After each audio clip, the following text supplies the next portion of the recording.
Hi, my name is Jared. I'm with Heritage Steel. Today we're going to be looking at a common problem that folks have with garage doors and the sealing of garage doors. This could be that you have a building that you are either having installed or have had installed in the past that the rain may not be completely stopped by the garage door seal.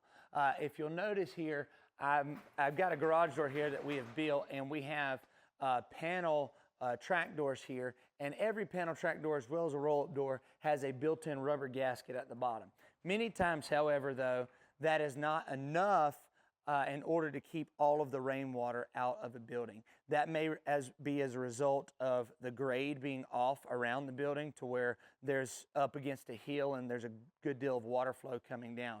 Could be a lack of gutters that is the problem, and could be a concrete pad that slopes back towards the building rather than away from the building. Multiple things could come up. So we have come up with a solution that could help fix this problem and in most cases completely eliminate it. And that is by adding a rubber threshold to the building.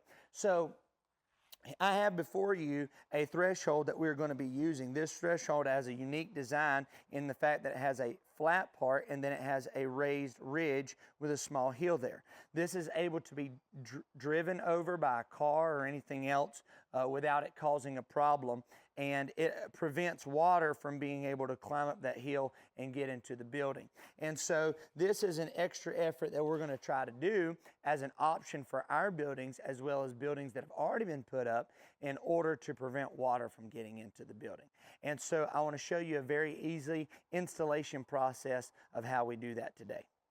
So first of all, you only need two tools. You need a caulk gun and you need a pair of snips, or if you just wanted to use a razor knife, you could use that too. Snips are a little bit easier to handle and a little bit safer. So this caulk that is with the seal is a 10-year caulk, and it is completely silicone sealant for concrete and other uses as well. But this is an adhesive that we're going to use to adhere the seal to the concrete. The seal will have to be cut the size of the door, and so when we lay it down, I simply laid this down here and then cut it to the size of the door, and now it's ready for install. So as you can see here, we have the track to where the door is going to come down. So I will pull the door down really quickly to kind of show you. You'll see how this comes down and sits about right there in the track. So what I'm going to do is I'm going to line this line up about in the middle of the track and put it as far as I can over. All right?